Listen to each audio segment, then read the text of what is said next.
What if a forgotten empire rose from dust and flood, inventing the wheel, writing, cities defying a ruthless world? They conquered chaos, built wonders, then crumbled under betrayal and barren soil. But their fire? It burns eternal. Will you let their epic fall spark your eyes? Or stay buried in excuses? In this video, we're going to travel back to the very beginning to explore a society that is a strong contender for the title of humanity's first technological civilization, the Sumerians. Over thousands of years, the Sumerians constructed a society that laid the groundwork for everything that came after. They invented writing, mathematics, and the wheel, and they built some of the largest cities the world had ever seen. We'll also investigate the events that led to their ultimate and catastrophic decline. So, buckle up for today's story. In the year 1625, an Italian nobleman named Pietro della Valle embarked on a journey across the Middle East. Della Valle was a remarkable explorer who had already traveled through parts of Asia, North Africa, and even India. He had married a Christian Assyrian princess in Damascus, and the two of them journeyed together, riding on horseback and camelback with local guides. At that time, travel in the region was incredibly dangerous. The Ottoman and Persian empires were at war, each fighting for control of Baghdad, and local bandits took advantage of the chaos to rob travelers. Even lions still roamed the hills. With so many dangers, Della Valle's guides were constantly vigilant. On June 18, 1625, they spotted a group of tribesmen on the distant horizon. The guides, sensing a threat, immediately began searching for a place to hide. From a distance, they saw the massive silhouettes of ancient ruins. As Della Valle would later recall in his memoirs, his party stayed at these ruins for several nights. While the guides negotiated with a local chief for safe passage, Della Valle spent his time wandering among the magnificent remnants. As their journey was delayed, he took advantage of the mornings to examine the ancient structure more closely. He was puzzled, unable to determine what it had been. He did, however, notice that it was built from exceptionally fine bricks, many stamped with strange, ancient-looking symbols. He observed that the bricks were held together, not with mortar, but with bitumen or pitch. Della Valle was fascinated by the inscribed shards of clay scattered across the ground. Venturing deeper into the ruins, he carefully copied several symbols he saw repeated on the stones and clay fragments. Among the markings he discovered during his brief time there, two shapes stood out for their frequent appearance. One resembled a pyramid, the other an 8-pointed star. Neither Della Valle nor his wife had any idea that they had set foot on the ruins of yore, a city that was once the heart of one of humanity's earliest civilizations. This society was known as Sumer, the place where so many of the world's great achievements would first emerge and lay the foundation for the modern age. In the end, negotiations with the local chieftain broke down, and Della Valle's guides no longer felt it was safe to camp. They departed in the darkness, crossing the desert in search of a safer refuge. Among Della Valle's belongings were several clay tablets he had collected at the site.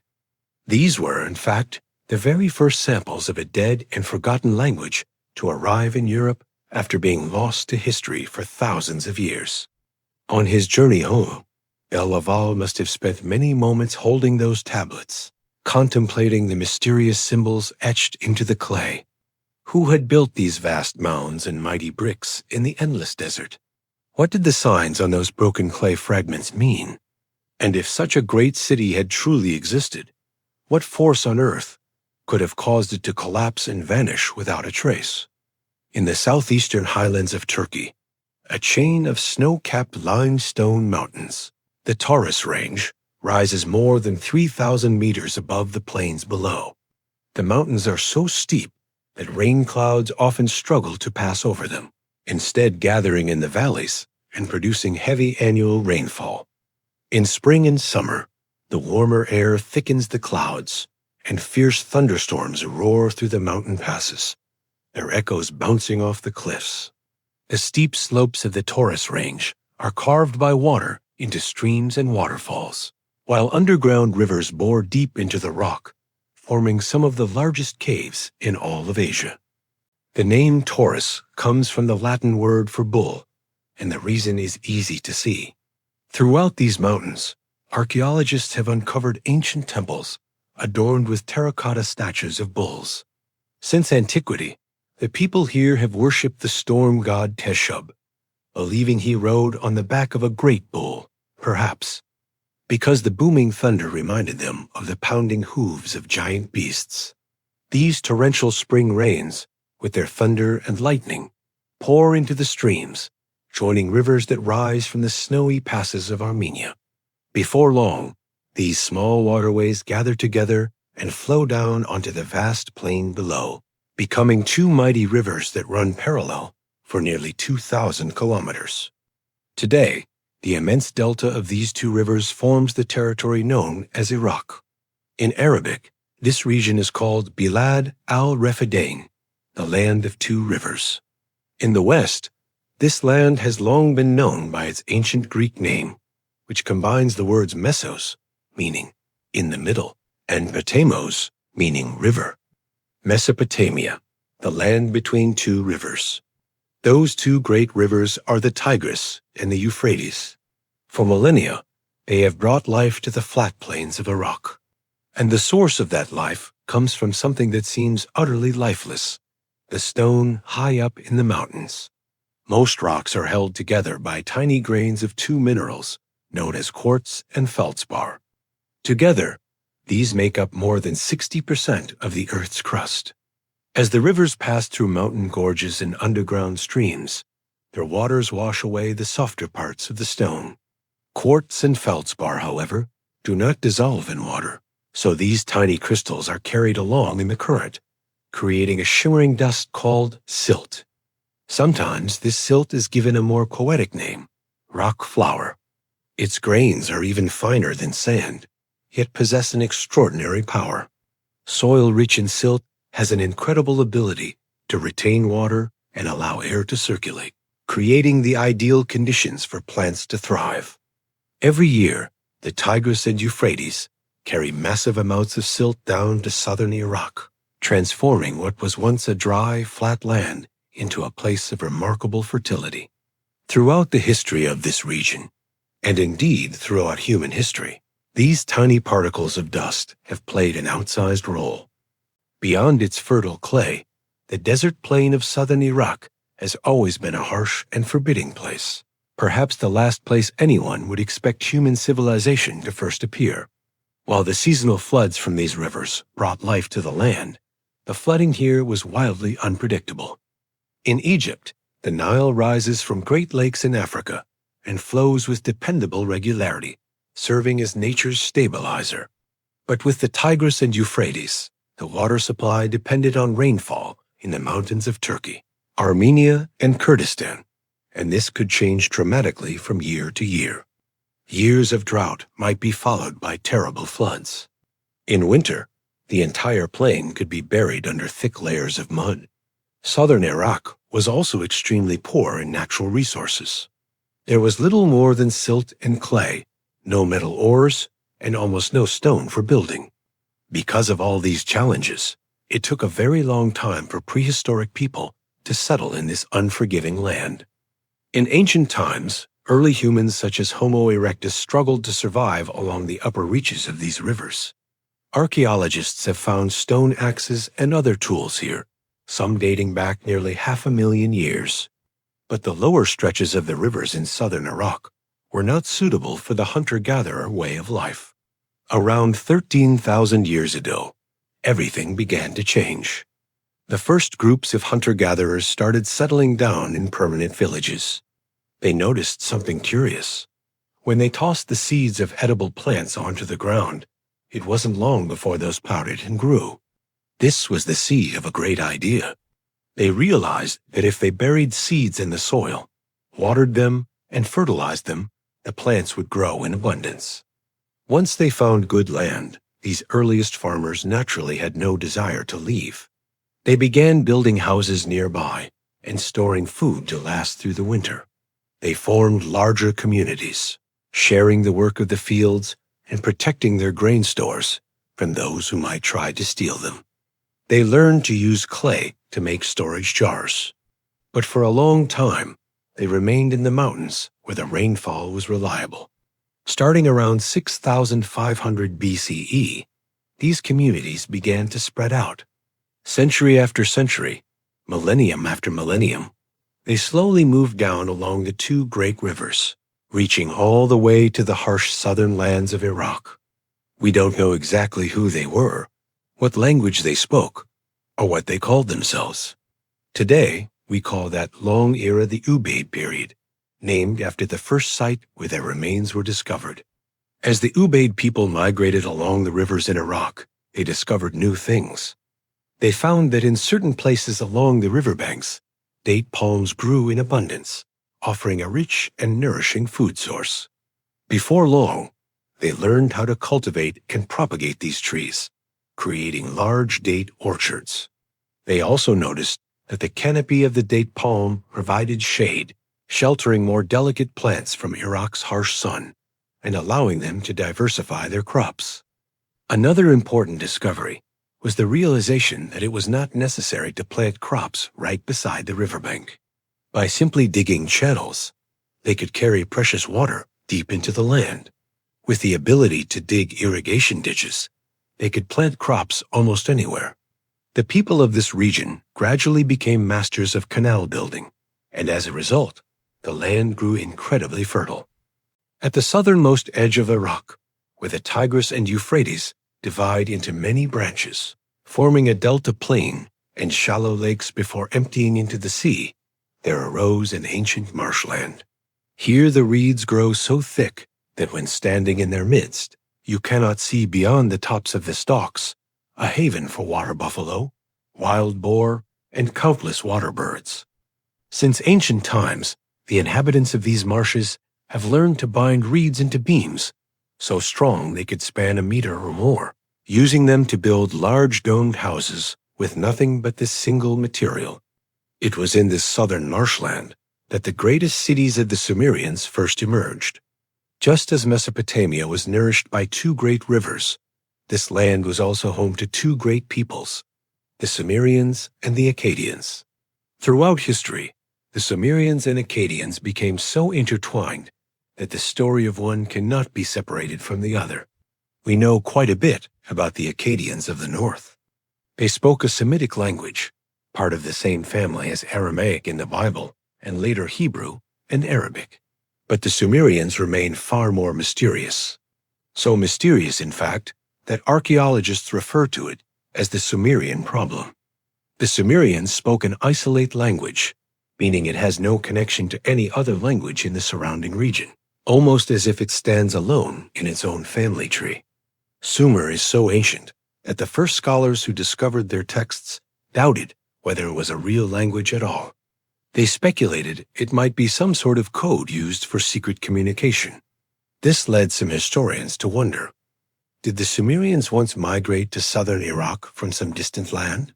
Sumerian culture developed along the southern coast of Iraq, giving rise to the theory that they may have arrived by sea. One piece of evidence for this theory comes from the writings of the Roman historian Flavius Josephus, who recorded a Babylonian legend he heard in the 1st century AD. According to the tale, there was a half-man, half-fish creature named Oannes who came up from the sea and taught the people of Mesopotamia the secrets of civilization. Oannes brought them knowledge of writing, science, and every manner of craft. He taught them how to build cities, erect temples, create laws, measure the land, and cultivate crops and gather fruit. When he had shared all his secrets, Oannes simply returned to the sea and swam away. It's possible that in such legends, ancient storytellers preserved a faint memory of the Sumerians arriving by boat, bringing an advanced urban civilization with them. Some have even suggested the Sumerians may have come from very distant places, such as India. Further evidence for the migration theory is found in the way the Sumerians named different professions. For common manual labor, They used words more ancient than Sumerian itself. But for high-skilled or urban trades, they used entirely new words, purely Sumerian in origin. For instance, terms like scribe or winemaker are purely Sumerian. Yet others have offered a different, even more intriguing theory to explain these contradictions. Though it may sound far-fetched, this idea is worth mentioning. Once again, the clues come from mythology. Sumerian history is always linked to a catastrophic, almost apocalyptic event. And if you grew up hearing the stories of the Bible, this may sound very familiar. The Sumerians believed that in ancient times, during the era of the very first ancestors, a great flood had swept across the entire world. This story would later make its way into the legends of the Babylonian Empire, and then into the earliest chapters of the Hebrew Bible. For that reason, the legend of the flood may well be the oldest story ever told. And it is within this myth that we may find clues to the origins of the Sumerian people. The tale of the Great Flood is especially powerful, so much so that countless historians with varying degrees of confidence have tried to identify some real event in history that might have inspired it. And indeed, history is not short on catastrophic floods. When the last ice age came to an end around 10,000 BCE, global temperatures rose between 4 and 7 degrees Celsius over the course of roughly 5,000 years. Before this warming, enormous sheets of ice covered the northern half of the Earth, reaching as far south as what is now Berlin. But as temperatures climbed, the ice began to melt and water poured into the oceans. Sea levels rose by an average of about 1 inch per year. By the end, the ocean had risen a total of 120 meters, enough to swallow a 30-story building. All around the world, the rising seas drowned coastal lands. The land bridge connecting Russia and Alaska vanished beneath the waves, severing Asia from the Americas forever. The lowlands of northern Europe, now the North Sea, were flooded, turning Britain into an island. In the Middle East, the impact was just as dramatic. When sea levels were lower during the Ice Age, the Tigris and Euphrates extended another 600 kilometers, joining into a single great river that wound its way through the low valley between what is now Iran and Saudi Arabia. This mighty river may have once emptied into the Indian Ocean not far from modern Dubai. Some historians believe that people of the Neolithic era once lived in this fertile valley after coming down from the mountains of Iran. But then the ice melted and the sea poured in. Over the next 5,000 years, the coastline crept inland by 120 meters every year. That's more than a kilometer per decade, or about a meter every 3 days. If people lived in those lowlands, it must have been a terrifying catastrophe. In the centuries that followed, the advancing sea drove them northward. Their villages and forests were swallowed one after another. They were forced to crowd together, constantly on the move, never able to settle in one place before the waves caught up again. It was a wandering, restless migration, a people forever chased by the sea. This great journey finally ended only when Earth's climate stabilized and the shoreline reached its farthest point around 5000 BCE, the very same moment that Sumerian civilization burst onto the stage of history.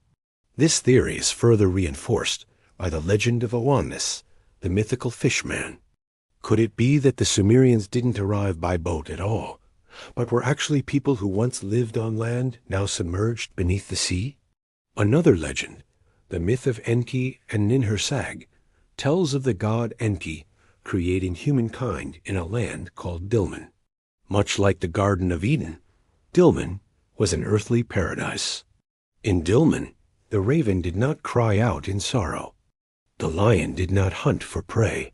The wolf did not stalk the young lamb, and wild dogs that prey on goats did not exist. It is believed that Dilmun was none other than present-day Bahrain, an island in the middle of the Persian Gulf, a place that in ancient times may have been a fertile river valley. All we have on this subject is speculation, and until new evidence emerges, these remain only theories. We may never know exactly where the Sumerians came from, But there is much that we do know. The Sumerians called themselves the black-headed people, and the Akkadians referred to them with the phrase Selnat Quack, which carried the same meaning in their language. From the carved reliefs depicting the Sumerians, we see that they wore their hair in curls on top of their heads and kept the sides cut short. Ordinary people wore sheepskin kilts, while the wealthy dressed in brightly colored wool adorned with tassels and beads. Among the upper classes, both men and women wore jewelry made of copper and at times even gold. These two great peoples, the Akkadians, who spoke a Semitic language, and the Sumerians, created a symbiosis that lasted for centuries, their cultures evolving side by side like two mighty rivers. They shared achievements and progress, building cities that flourished and entered history together. But they also shared defeat. The result was that their destinies became forever intertwined. The Sumerians believed the world was a circular mass of land, surrounded on all sides by a vast sea. They imagined that above their heads was another great ocean, held back by the solid dome of the sky, which from time to time let drops fall down to earth as rain. They divided water into two types. Rainwater and river water were considered fresh water, while the sea was salt water. The Sumerians called their homeland the land of the noble lords. To refer to their settled societies, both Sumerian and Akkadian, they used the word kalam, which meant civilization. They used the term Kur for the mountain regions that surrounded the plain. In Sumerian, Kur meant mountain, but it gradually took on the meaning of rebellious, barbaric, or wild. In those days, the world beyond their land must have appeared just like that. To the south and west lay the vast Arabian desert, stretching out like an endless sea of sand where nothing grew and only fierce nomadic tribes made their home. To the north were the Taurus Mountains of Turkey and Kurdistan, inhabited by tough highland peoples, while to the east stood the Zagros Range of Iran, the final frontier of their known world. Despite such a harsh landscape, the Sumerians flourished. Lacking stone for construction, they learned to make bricks from river mud. From clay, they crafted everything: pots, bowls, sickles, and writing tablets. With no wood, they harvested large amounts of reeds, bundling them together and weaving them into mats and building materials. The Sumerians invented or adopted the potter's wheel, the chariot wheel, the plowshare, and the sailboat. Their architecture featured complex domes. They knew how to cast metals like copper and later bronze. The Sumerians were also remarkable mathematicians. They developed an advanced system of measurement, mastered division and multiplication, calculated angles, and even wrote out the world's first multiplication tables on clay tablets. In fact, Sumerian mathematics is still with us today. They were the ones who divided time into minutes and seconds, as we know them, because their number system was based on 60 instead of 10. That is why there are 60 minutes in an hour. The reason for using 60 as the mathematical base was actually very practical, rooted in the human body. If you look at your hand, each finger has 3 segments. The ancients would use their thumb to count these segments, reaching 12 before raising a finger on the other hand. When all 5 fingers were raised, they had counted to 60 and then would begin again. Added to this, a year had exactly 12 lunar cycles, which reinforced the Sumerian belief that this system was divinely ordained. Our modern use of 360 degrees to measure a circle is also a legacy of their system. Thanks to such ingenuity, Sumerian society grew slowly but steadily. They dug vast irrigation canals, expanded farmland along the 2 rivers, and transported goods by boat through the channels. They built dams to regulate water flow and control the spring floods. In fact, Sumerian had an entire vocabulary devoted to types of canals, reservoirs, dams, and water gates. Thanks to these innovations, the landscape of southern Iraq was gradually transformed from parched salt flats and marshes into stretches of green farmland. Many historians believe it was the construction and management of irrigation networks that spurred the Sumerians' extraordinary organizational development. Such massive hydraulic systems required meticulous planning, engineering, and precise calculation. Labor groups had to be organized, and they were paid in food and beer. Overseers and supervisors had to be appointed, and all of this gave rise to a kind of primitive bureaucracy, one that would lay the groundwork for the world's very first states. In the 1930s, a historian, Arnold Toynbee, famously argued that it was the environmental challenges of southern Iraq that created the conditions for civilization to emerge. The aridity of the land forced the pioneers of Sumerian civilization to confront the dense marshes of the lower Tigris and Euphrates and transform them. The hardships endured by the Sumerians' ancestors were remembered in their legends. The myth of the god Marduk slaying the dragon Tiamat and creating the world from her body was in fact a symbolic retelling of conquering raw nature and creating land by draining the marshes. The harsh semi-desert landscape here produced what Toynbee called challenge and response. When people are confronted by obstacles great enough to spur innovation, but not so overwhelming as to prevent development altogether. He believed that if the environment was too easy, there would be no need for social organization or technological progress. Conversely, if the land was too harsh, society would be unable to grow. Only in places like southern Iraq, where challenges were great but not insurmountable, could the cradle of civilization truly appear. According to Sumerian texts, the very first city of the region was Eridu.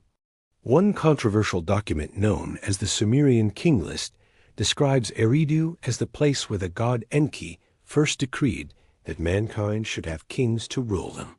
In Eridu, Alulim became king. He was said to have reigned for 28,800 years.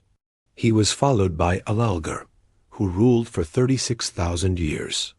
Naturally, many historians have questioned the reliability of such sources, seeing these as either fanciful myths or propaganda designed to legitimize royal succession. Yet, the King List also reveals how the Sumerians, at least at some point, viewed their own history. Many believe that Eridu may have truly been the world's first city. It was founded around 5,400 BCE, nearly 7.5 millennia ago, at a time when woolly mammoths left over from the Ice Age still roamed far-flung parts of the earth. Eridu was settled by Sumerian-speaking people, and before long, it was joined by countless other small cities scattered across southern Iraq. These independent city-states were centered on their temples and ruled by priest-kings called Ensi. Records show that each Ensi was typically aided by a council of elders, men and women alike. Most of the largest cities in this era probably held only about 10,000 inhabitants. The boundaries of the city-states were marked by irrigation canals and by boundary stones, carved monoliths set upright in the earth to claim the land. Art and architecture began to display features we now recognize as distinctly Sumerian, and technology made great leaps forward. This earliest period seems to have been a peaceful one. There is little evidence of warfare or standing armies in these cities. Most towns had no defensive walls at all. A very ancient Sumerian myth, called the Gifts of Inanna, seems to reflect the spirit of transition in this era. The story tells how the skills and achievements of civilization were passed down from Enki, king of the gods, to his daughter, the goddess Inanna, who in turn bestowed them upon the Sumerian people. Perhaps the ancient Sumerians realized, right from the dawn of settled society, what the scholar Walter Benjamin would later write: "There is no document of civilization that is not at the same time a document of barbarism." Indeed, during this era, the Sumerians introduced some of the oldest, most deeply rooted practices in human history, most notably the institution of slave labor. They captured men and women from the mountainous regions beyond their borders and used their labor to build up their own economy. This drew even more people into their orbit, and as the community grew, the pressure on their social systems only increased. Sometimes that pressure forced people to merge into more complex forms of organization. Around 3200 BCE, writing was invented. A Sumerian epic called Enmerkar and the Lord of Arata recounts the first story of the birth of writing. The poem credits this invention to a king who had to send so many messages that his messenger could no longer remember them all. With his mouth heavy and unable to repeat all the words, the Lord of Kolaba took up some clay, shaped it into a tablet, and pressed the words upon it. Before that, no one had ever put words to clay. The Sumerians had two resources in almost limitless supply: the clay beneath their feet and the reeds that filled the marshes. It was the combination of these two that gave rise to the world's first writing system. A Sumerian scribe would scoop up a handful of clay that fit neatly in the palm of his hand, about the size of a modern smartphone. He would take a piece of reed, cut into a wedge shape, and press it over and over into the clay to create symbols. It was these wedge-shaped marks that gave this script its name, cuneiform writing. At first, writing was used to record ordinary things like rations and supplies. On some of the oldest clay tablets, you can still clearly see what the symbols meant. A bowl of food is drawn next to a mouth and 6 incised marks. A bundle of wheat beside 5 marks. This meant a worker could use the tablet to claim 6 bowls of food and 5 bundles of wheat. The scribes had to work extremely fast, copying hundreds of documents each day. Over time, the pressure to keep up made the symbols simpler and more abstract until they no longer resembled the real-world objects they once represented. After 3000 BCE, the number of symbols dropped from about 1,500 to just 600, and someone had the idea that each sign could stand for a sound rather than a whole word or concept. This was the beginning of the very first alphabet. But it also meant that only a small number of educated people could understand writing, giving rise to a separate class of scribes. From that point on, the human mind was forever changed. Now people could read the words of kings and scribes who had passed away hundreds of years before. They could record all the knowledge they had acquired and preserve it for future generations and, more importantly, continue to build upon that foundation. Thanks to this ability to store knowledge, Sumerian technology of the era began to advance by leaps and bounds. This next era of history is known as the Uruk period, named for the city of Uruk, which by the middle of the 4th millennium BCE had grown into the largest and most powerful city in southern Mesopotamia. One of the most important markers of the transition to the Uruk period is the clear change seen in the region's pottery. If you think that pottery became more refined over time, you'd be mistaken. In reality, ancient Ubaid pottery was quite beautiful, made on a slow-turning wheel and decorated with geometric patterns in brown or black luxury items meant only for the wealthy few. But as the era shifted into the Uruk period, the quantity of pottery produced skyrocketed while the quality declined significantly. Thanks to the introduction of the fast potter's wheel, craftsmen in workshops could now mass-produce jars, pots, and clay vessels. This was the very first era of mass production. The economic boom of Sumerian cities is reflected vividly in surviving records.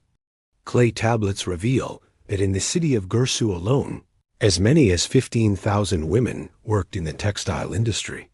That factory employed 134 specialists and 858 skilled workers, most of whom were women. Because there was no currency at the time, workers were paid in food and goods. The minimum ration for a manual laborer was 20 kilograms of barley per month, plus 2 liters of oil and 2 kilograms of wool per year. Supervisors received double that amount. The poor in Sumerian society lived harsh lives, often forced to borrow grain or silver from moneylenders, who charged exorbitant interest rates of up to 30%. Despite the growing social inequality, by the middle of the 4th millennium BCE, economic progress had turned Uruk into the largest and most powerful city in southern Mesopotamia. That was around 3500 BCE, over 5,000 years ago. By then, nearly 2,000 years had passed since the founding of the first city. I read you a length of time that takes us all the way back to the days of Julius Caesar. At that point, Sumerian civilization was already ancient, but the first Egyptian pyramid had not yet appeared and would not for another 900 years. At that time, the city of Uruk had about 50,000 inhabitants, just enough to fill a modern mid-sized football stadium. But back then, it was the largest city the world had ever known. The oldest surviving work of literature, the Epic of Gilgamesh, also began in this city. It is the story of a king of Uruk named Gilgamesh, who may have reigned at some point in the 3rd millennium BCE. Whatever the true details of his reign, Gilgamesh left a powerful mark, remembered and celebrated as a legendary hero. Even though most of it is myth, the Epic of Gilgamesh still gives us a glimpse of how Sumerian society changed in those early centuries of the 3rd millennium. For example, it's clear that warfare had started to increase in the region. It's also clear that city walls had now become indispensable, but this very source of pride also shows that such constructions were still quite rare. Throughout the epic, the city is repeatedly called Mighty Walled Uruk. We also see that the city at that time was already carefully planned, hinting at a certain level of urban organization by its rulers. Uruk was divided into 3 sections, one part for the city itself, one for gardens and fields, and a separate area dedicated to the temple of the goddess Ishtar. At its peak during the Uruk period, the city spanned 2.5 square kilometers. Uruk had a river port, workshops for craftsmen, and crowded houses. At the city center stood the famous White Temple of Uruk, rising 21 meters high, its white plaster gleaming in the sunlight and making the temple glow even during the day.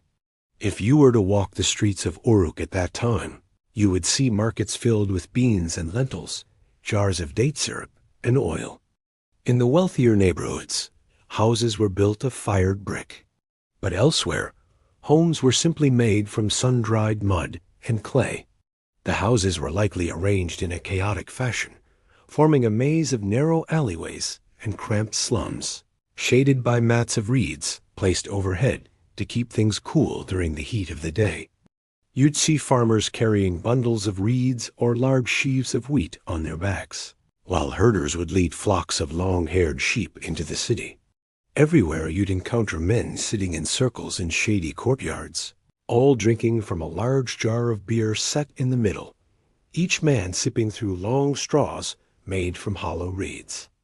Although the Sumerians imported a little wine from the north, beer was by far their favorite drink. They had more than 30 kinds of beer, with names like white beer, black beer, cloudy beer, and honey-mixed beer. Some types were even flavored with herbs. Beer was brewed directly from the wheat and barley grown in their fields. And if you bought the cheapest variety, you'd see grains floating right on the surface. You can almost imagine the conversations people had around a jar of beer, probably not so different from what you'd hear in bars today. Some of those everyday worries are even preserved in collections of ancient Sumerian proverbs. Those beer-drinking groups surely complained about not getting proper recognition at work. At night, people often slept on the rooftops because it was unbearably hot inside. The city was always filled with all kinds of strong odors. The kilns for pottery and brick burned constantly, sending smoke into the air. The streets had no drainage system. People would often just throw their trash straight out into the road. Inside their houses, they laid down layers of clay, powdered gypsum, and reed mats to give the floor a soft, carpet-like feel. From this splendid urban center, Uruk civilization sent its influence rippling out into the world.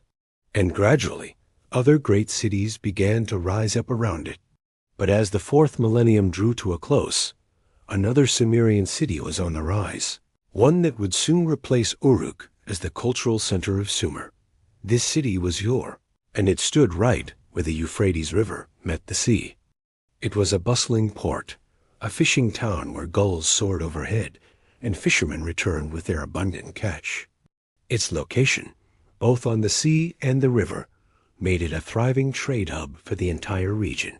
As mentioned before, if you needed clay or reeds, southern Iraq was the ideal place. But for almost everything else, the Sumerians had to import. Fortunately, they always had goods to trade. Unlike most other ancient Middle Eastern peoples, they produced a wide variety of food in great surplus. Archaeology has proven that thanks to advanced farming techniques, the ancient Mesopotamians enjoyed a richer and more varied diet than their neighbors in Turkey or Iran. Researchers have even discovered ancient Sumerian recipes on clay tablets. Here is how they prepared a dish called tu, a testament to their culinary diversity. Prepare water. Add fat, salt, beer, onions, rocket, coriander, semolina, cumin, and beets.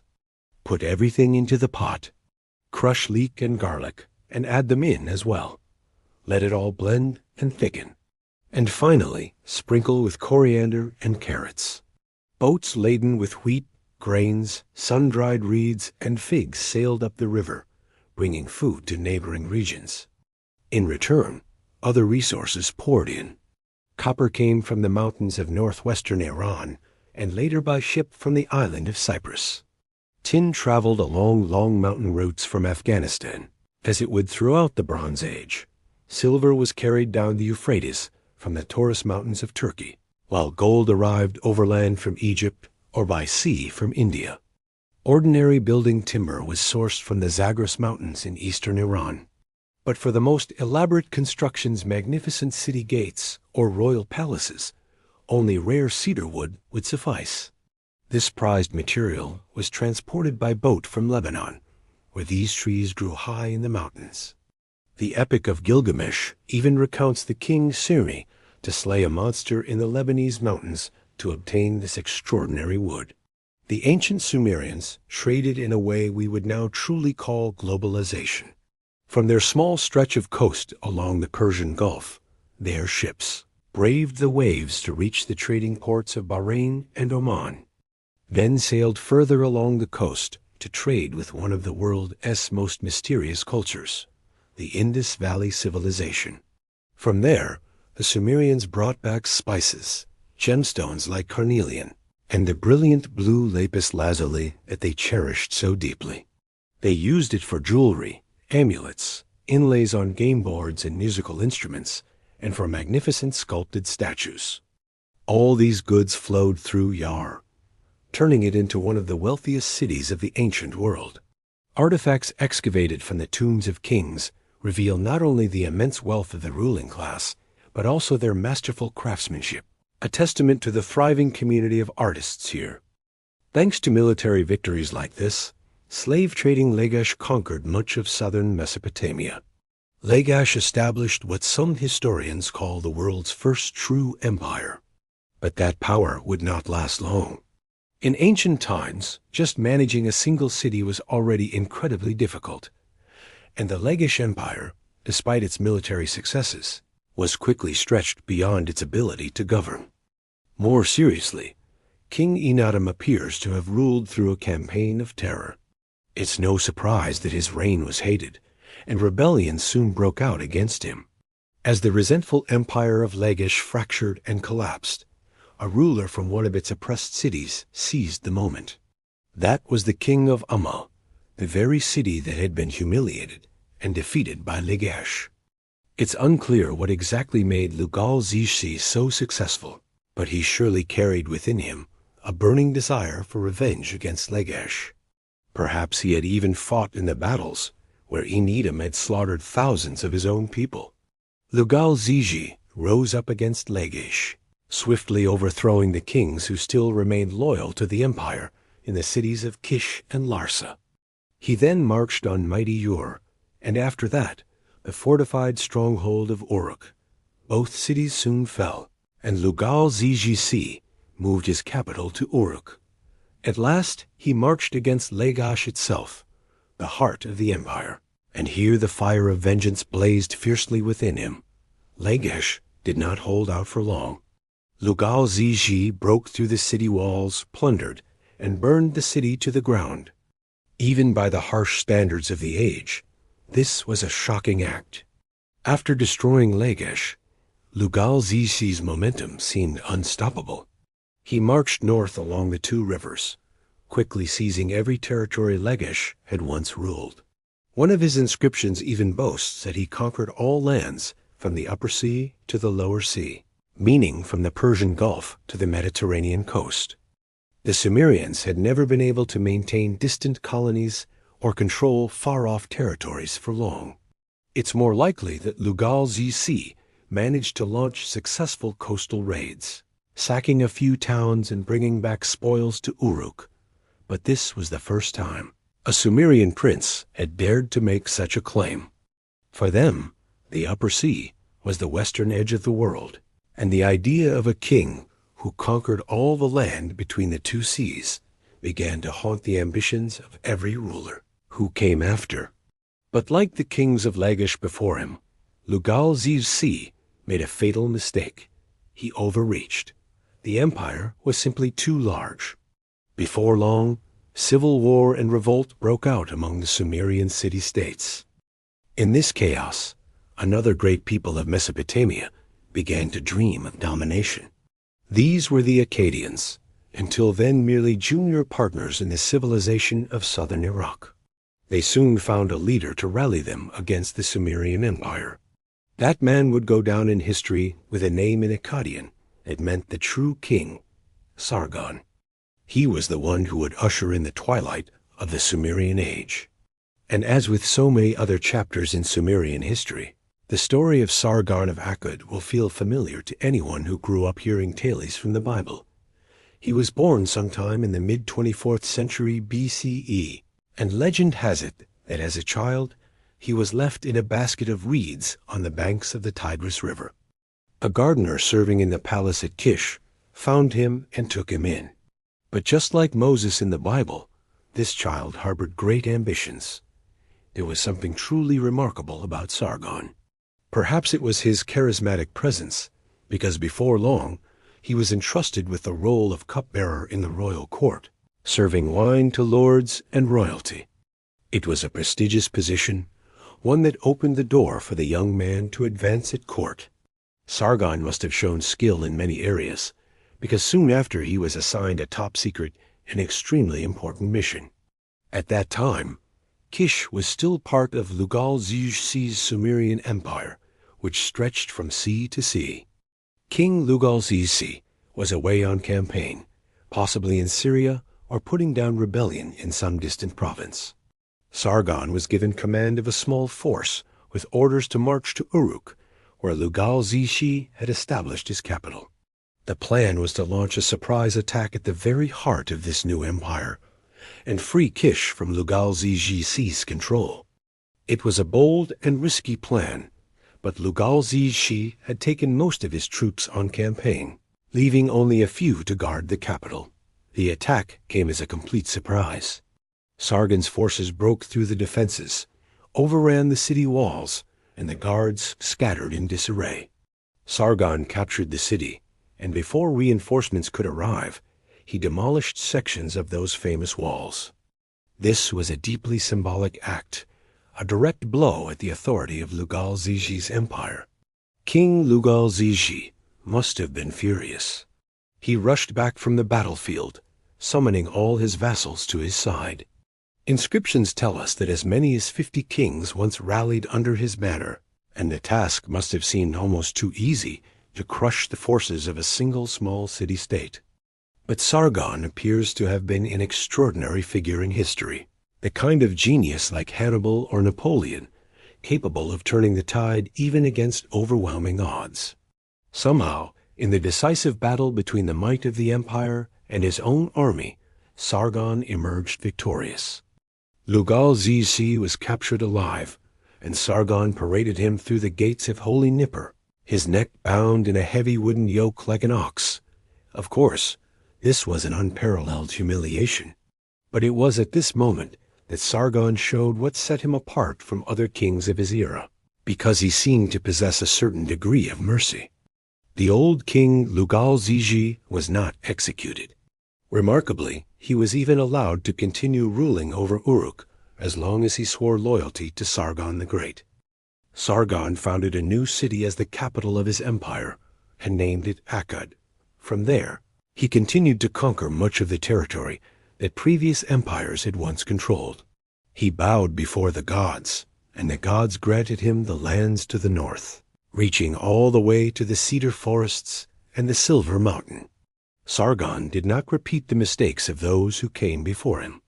For every city he conquered, he deliberately destroyed its walls, weakening its defenses and thus reducing the risk of rebellion. He also performed a ritual that symbolized his supreme power, washing his weapons in both bodies of water, the Persian Gulf and the Mediterranean Sea. But as the wars subsided, Sargon's achievements continued to grow. He worked to centralize the administration of the empire, even reforming the entire system of dating official records. These reforms strengthened central authority and increased stability across the empire. In many ways, Sargon was a progressive and enlightened ruler, but he was also an Akkadian and could even be called a nationalist in the modern sense. Previously, the Sumerian language was the official tongue for royal inscriptions on palaces and temples. Under Sargon, however, Akkadian appeared for the first time in official records. The cuneiform script was adapted to suit the Akkadian language, and Sargon claimed a new royal title, King of Akkad. He appointed only Akkadians to key positions in the state apparatus and stationed Akkadian troops in the Sumerian cities to guarantee their loyalty. The two great peoples of Mesopotamia, who had lived together for thousands of years, now began to drift apart. Dissatisfaction in the southern Sumerian-speaking cities grew steadily. Sargon ruled for 55 years, and by the end of his reign, that unrest finally exploded. Yet he still took to the battlefield, defeating them and crushing the mighty armies of the rebel factions. For the time being, Sargon's military genius held the empire together. But as the old king weakened, nearly all the southern cities had openly revolted. When Sargon of Akkad died around 2284 BCE, his two sons had to succeed him and confront the chaos he left behind. His eldest son was Rimish. He ruled for 9 years, spending most of that time struggling to subdue the rebellious Sumerian cities in the south. He crushed uprisings in Umma, Lagish, and Anab, and in fact, 1 year of his reign was even called the year Anab was destroyed. After Ramesh's death, another son of Sargon, Manishtushu, ascended the throne. He seems to have relied on the kind of terror tactics that had once made the kings of Lagish so hated. It was not until Sargon's grandson, Naram-Sin, that the empire finally regained its glory. He put down the Sumerian revolts in the south and restored order to the Akkadian Empire. Naram-Sin did not rule by strength alone. He also seemed to seek reconciliation between the two peoples who had once been united. He dropped his grandfather's title of King of Akkad and instead declared himself King of Sumer and Akkad, a more diplomatic title. Even so, the rift between the two peoples would never fully heal. Part of the reason was that the Sumerians no longer held a dominant cultural role in the region. For centuries, the Akkadian language gradually replaced Sumerian as the spoken tongue. This was due in part to the policies of the Akkadian Empire, which did not encourage the use of Sumerian in official documents. But there was another reason as well: the increasing diversity within the empire. As we know, Sumerian was a language isolate. Its structure and sounds were completely different from every other language in the area. Meanwhile, the surrounding peoples all spoke languages related to Akkadian, part of the Semitic family. They shared grammar and even many words with Akkadian. For them, learning Akkadian was like an English speaker learning French or Spanish, while learning Sumerian was more like tackling Korean several times more difficult. Akkadian was easier to learn, so it became the language of trade and commerce.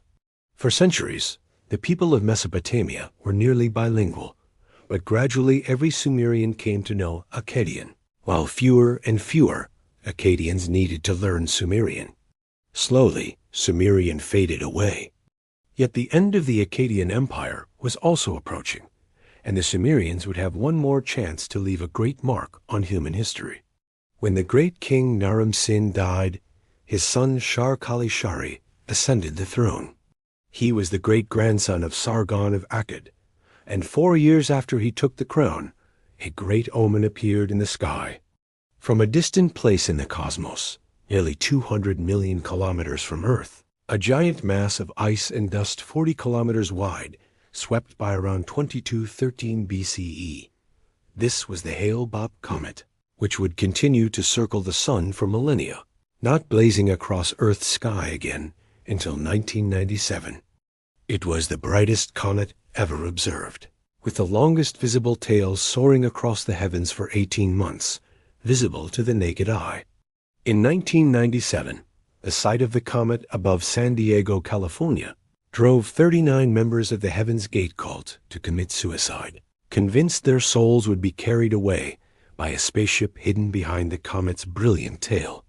We can only imagine the shock that such a comet must have produced in ancient times. Some looked up and saw a divine blessing smiling down upon Sumer and Akkad. Others saw it as a portent of doom.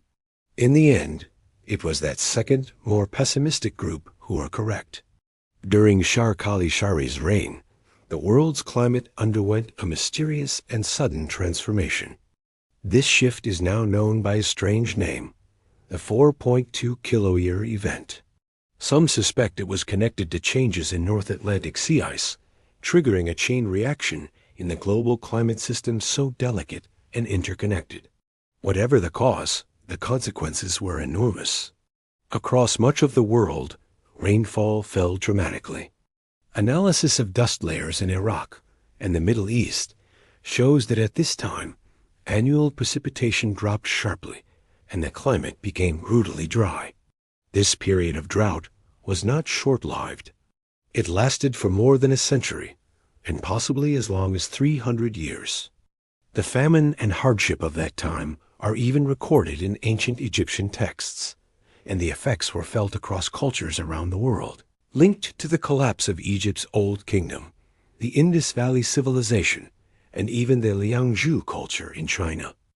In Mesopotamia during this era, under Akkadian rule, resources suddenly became scarce. The age of agricultural surplus was over, and it was during this period that the first towns and cities in the Arab north began to be abandoned. After the death of King Shar-Kali-Shari around 2193 BCE, the Akkadian Empire descended into chaos with years of bloody civil war. None of this chaos escaped the notice of the nomadic tribes in the mountains, known as the Gutians. We do not know who the Gutians were, what language they spoke, or which gods they worshipped, but the ancient Sumerian texts held them in contempt. The Gutians are an unfortunate people, ignorant of the proper worship of the gods, who do not understand the rites of offering. For many years, the Gutians had raided the borders of the Akkadian Empire, burning villages and stealing livestock.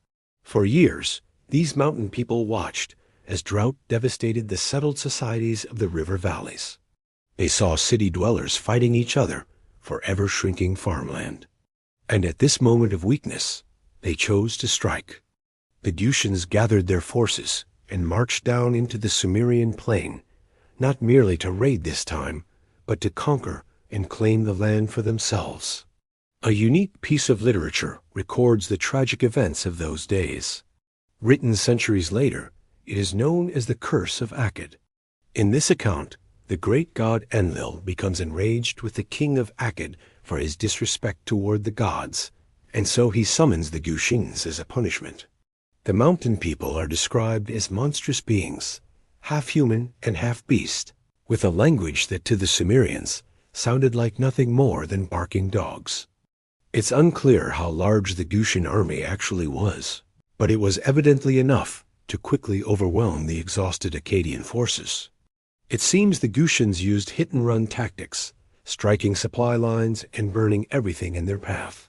Their attacks dealt heavy damage to the Akkadian economy, and a society already weakened by drought and war collapsed even faster.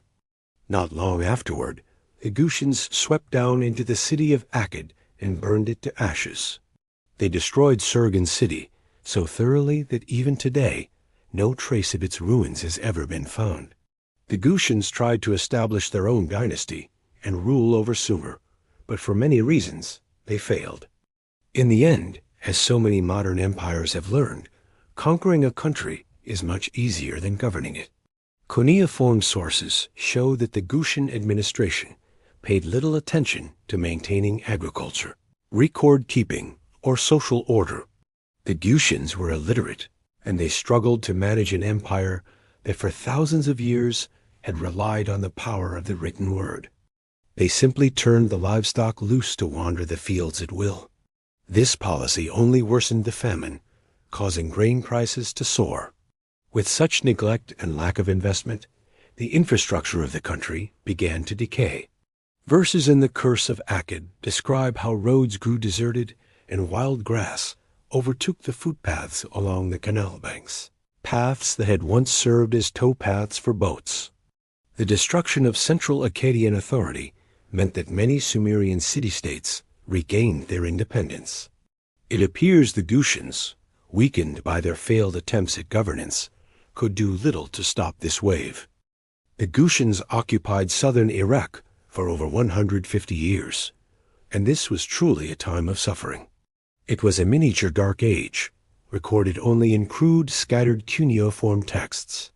But as resentment against their rule grew, uprisings spread across the land, and a Sumerian recognized the opportunity that this time of crisis presented. He was driven by the desire to restore Sumer under the rule of a native Sumerian king, and his name was Utu-Hengel. We know very little about Utu-Hengel's life. He was a Sumerian, and he may have served as governor of Uruk during the final years of Gushan rule. He must have witnessed the famine ravaging his people, while the arrogant Gushan kings turned a blind eye, using violence to suppress any opposition. At that time, a new Gushan king had just ascended the throne. His name was Tirigan, and he was typical of the Gushan rulers, uninterested in maintaining infrastructure and even willing to destroy it as punishment for rebellious subjects. Tirigan had ruled for only 40 days and was still consolidating his power when Utu-Hengel, governor of Uruk, decided to act. It's possible that he had been preparing this plan for years, even secretly sending envoys to the southern Sumerian cities, telling them to be ready to rise up once the new king took the throne. When the moment was right, Utu-Hengel launched his rebellion. When Tirigan heard the news, he must have been furious. But it seems Tirigan was not a courageous king. He sent 2 generals, Ernazu and Nabilel, to suppress the rebellion, while he himself stayed behind in his palace. Meanwhile, the rebel leader Utu-Hengel rallied his forces and marched out to confront the 2 Gushan commanders on the battlefield. On the way to the decisive battle, he stopped at the temple of Ishtar to make offerings. He likely sacrificed a sheep or goat and sang ancient prayers in Sumerian before the god's altar. Then he set out to meet Tirigan's army. After leaving the temple of Ishtar on the 4th day, he camped at Nasu on the Sarungal Canal. He captured the envoys that Tirigan had sent down to Sumer, chaining their hands. Utu-Hengel won a decisive victory, and once again we see that King Tirigan of the Gushans was not a man of bravery. When he heard his generals had been captured, he fled north to the city of Dabram. After centuries, the Sumerians had finally cast off both Gushan and Akkadian rule. For the first time since the age of Sargon, a Sumerian king once again ruled Sumer. Utu-Hengel drove the Gushans back to their mountain caves, restoring kingship to Sumer. The successful revolt of Utu-Hengel opened a new era known as the Third Dynasty of Ur, or the Neo-Sumerian Empire. Some scholars even call this time the Sumerian Renaissance. It was the final glorious chapter of Sumerian civilization, but one whose achievements would leave an everlasting mark on human history. Although he brought the throne back to Sumer, the rebel king Utu-Hengel did not reign for long. He died under strange circumstances after just 7 years. It seems he was swept away by a flood while inspecting a dam. If that sounds suspicious to you, you may be right. One of Utu-Hengel's more ambitious governors, a man named Ur-Nammu, rose to power immediately afterward, and many historians believe he may have played a part in that dam incident, if indeed a dam was ever broken. But whatever means brought him to the throne, Ur-Nammu soon proved himself a remarkable ruler and outstanding administrator. He standardized copper weights for merchants at the markets, creating units of measurement that laid the foundation for the very first currency. He divided silver into units called mina, with each mina containing 60 shekels. Ur-Nammu also wrote down a code of laws that today is considered the oldest surviving law code, predating the famous Code of Hammurabi by 3 centuries.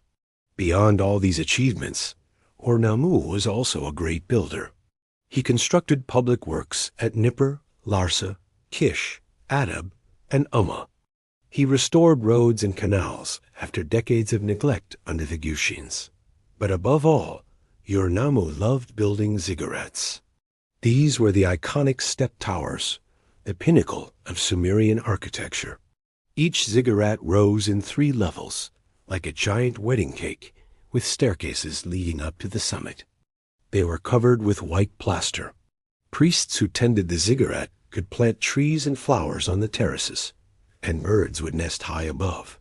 Under Ur-Nammu, it wasn't long before every Sumerian city had its own ziggurat, rising as the focal point of urban life. The greatest of them all was the ziggurat Ur-Nammu built in his hometown. The ziggurat of Ur was truly monumental, standing some 30 meters tall, almost the height of a 10-story building, towering above the city's otherwise low-slung structures. This ziggurat was built entirely from fired bricks held together with natural asphalt bitumen. It is estimated that at least 1,500 laborers had to work for more than 5 years just to complete the foundations. Farmers living as far as 20 kilometers away could see its massive silhouette rising above the horizon. To them, this construction was the ultimate symbol of power and the presence of the god who dwelled there. And yet, even as Sumerian civilization seemed to be flourishing again at the end of this era, their age was quietly slipping away, partly because of the very soil beneath their feet. All rivers carry a small amount of salt and minerals, but the Tigris and Euphrates contain more salt than most other rivers. When ancient farmers brought river water into their fields for irrigation, the intense sun would cause the water to evaporate, leaving behind streaks of salt on the ground. In places with regular rainfall, this salt would be washed away, but in the arid land of Iraq, the salt simply built up. Over time, this small amount of salt accumulated on the surface, gradually making it impossible for plants to grow. The records kept by Sumerian scribes paint a bleak picture. They carefully tracked crop yields year by year. From about 2350 BCE, the documents show that harvests all across the region were steadily declining. One detail suggests that salt may have been to blame. While wheat, the main staple crop, decreased year after year, barley yields remained almost unchanged. Barley, as we know today, is remarkably salt-tolerant. Records from the city of Gursu show that around 3550 BCE, wheat and barley yields were about equal. But after 1,000 years of irrigation, wheat made up only 1/6 of the total harvest. Just a few centuries later, by the 21st century BCE, wheat accounted for less than 2% of the annual yield. All of this points to a dramatic increase in soil salinity. Sometimes you'll hear oversimplified stories about the salinization crisis in southern Iraq, portraying the Sumerians as greedy or ignorant, ruining their land out of a lack of knowledge. But that's not entirely fair. While they lacked modern science, they understood the need to let fields lie fallow for a few seasons to maintain fertility. And they actively adapted, switching almost entirely to barley, replacing wheat in the Sumerian diet. The Sumerians also developed drainage methods and techniques to slow the advance of salt. But even today, salinization remains a major challenge for Iraqi farmers, despite all scientific and technical advances. Although people in ancient times did their best to fight the decline, the overall trend was slow but irreversible. The soil became poorer, Sumerian city populations kept rising, droughts grew longer, and the demand for agricultural products became ever more pressing. Eventually, a thick crust of salt would form on the land. Nothing could grow. Today, if you walk across some of Iraq's deserts, you'll find places where the ground crumbles beneath your feet, flaking away like old varnish. That is the salt that once choked the life from the soil and helped bring about the fall of Sumerian civilization. But summer's end would not come from the earth. It would come from the point of a spear. As the Sumerians struggled with barren barley harvests, it seemed that once again, outside forces were quick to sense the weakness of what had once been a mighty empire. After their failed imperial ambitions, the Gutians retreated to the mountains, returning to their nomadic ways. But they continued to threaten Sumer through raids on towns and livestock theft. Stopping these attacks was a top priority during the reign of King Ur-Nammu. He mobilized his army, marching into Gutian territory, determined to put an end to the threat once and for all. It's unclear whether Ur-Nammu fought a pitched battle or fell victim to a nomadic ambush, but the result was his death in the mountains. 4 more Sumerian kings followed after Ur-Nammu. Some, like King Shulgi, still achieved success on the battlefield and did everything possible to reform and strengthen the economy. Yet their rule was constantly threatened by dangers from the wild mountain regions, persistent drought, spreading salinization, and food shortages. More and more nomadic tribes survived only by raiding settled lands. By now, the Gutians were no longer the only threat on the borders of Sumer and Akkad. Another people, known as the Martu, became a special menace. The Martu were Semitic-speaking shepherds from the mountains of Syria and Lebanon. Clearly, during this period of drought and famine, the Martu's traditional way of life in Syria became unsustainable, and they began to migrate south, pushing into the fertile riverlands of Sumer.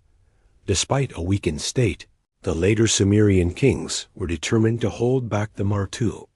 One king, Shuzin, even ordered the construction of a nearly 300-kilometer-long wall connecting the Tigris and Euphrates rivers. This barrier became known as the Wall of Martu, or sometimes the wall facing the highland.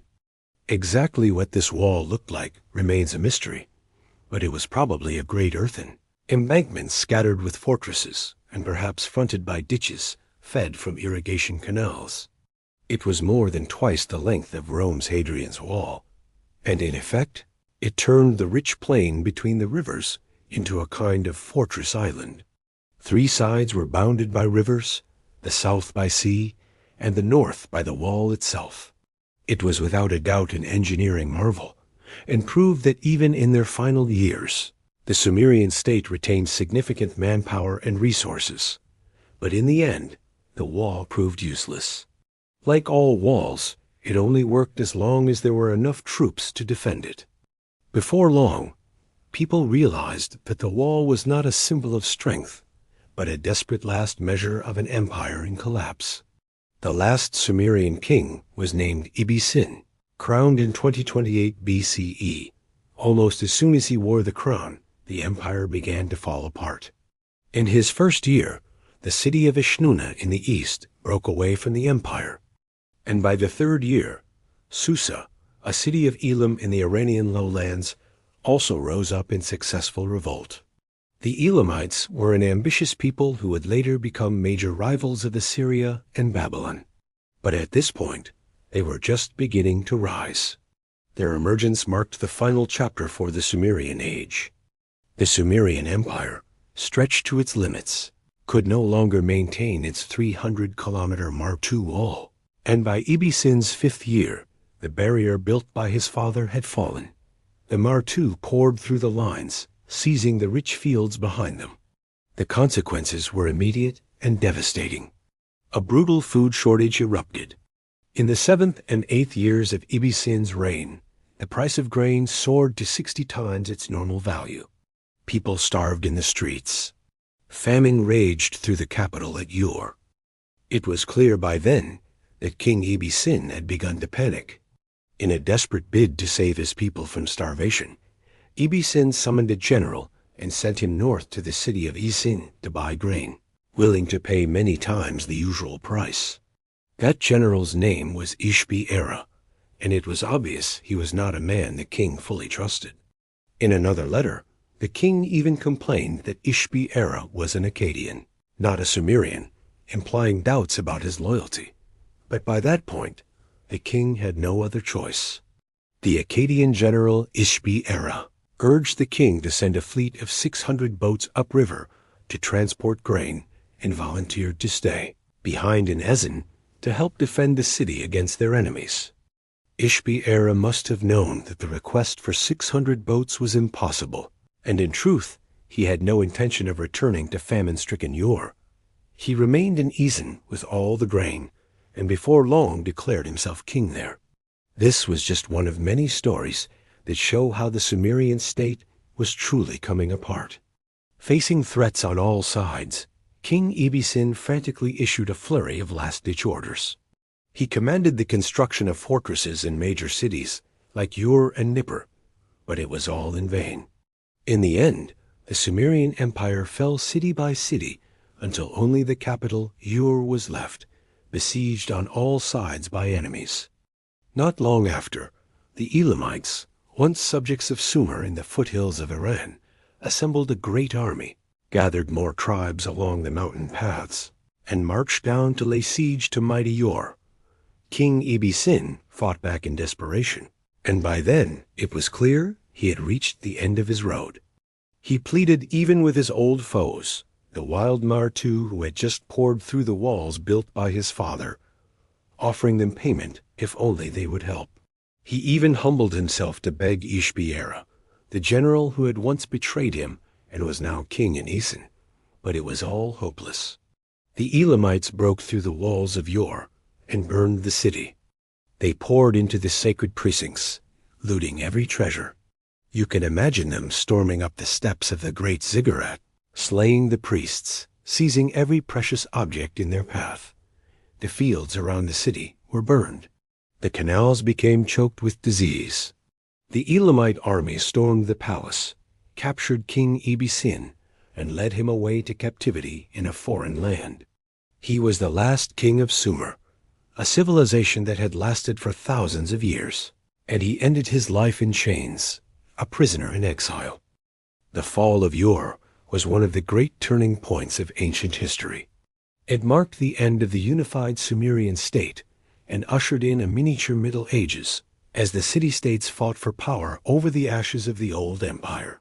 The wars of this period left Sumerian cities as blackened heaps of brick, and the people could do nothing but mourn. Meanwhile, the drought dragged on, and the salt-choked fields could no longer yield enough barley to sustain life.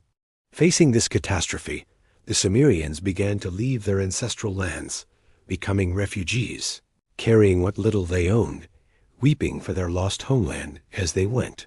For centuries afterward, a great migration took place from southern Mesopotamia to the north. Some Sumerian speakers settled in Akkad, but their connection to their homeland was broken, and their cultural identity slowly faded. They learned the Akkadian language of the north, leaving their mother tongue behind amid the ruins. The Martu, those highlanders once scorned by Sumer, now settled the cities along the river valleys they had conquered. The Martu, the Sumerian refugees, and the native Akkadians, all these peoples blended together, merging their cultures, as so often happened in the history of this land. The foundations they laid would pave the way for the next chapter in the history of Mesopotamia and of humankind, shaping the legendary empires yet to come, Babylon and Assyria. What do you think was the most significant factor in the fall of the Sumerian civilization? Environmental decline, military conquest, or internal political strife? Share your thoughts in the comments, And for more videos like this, be sure to like and subscribe to our channel.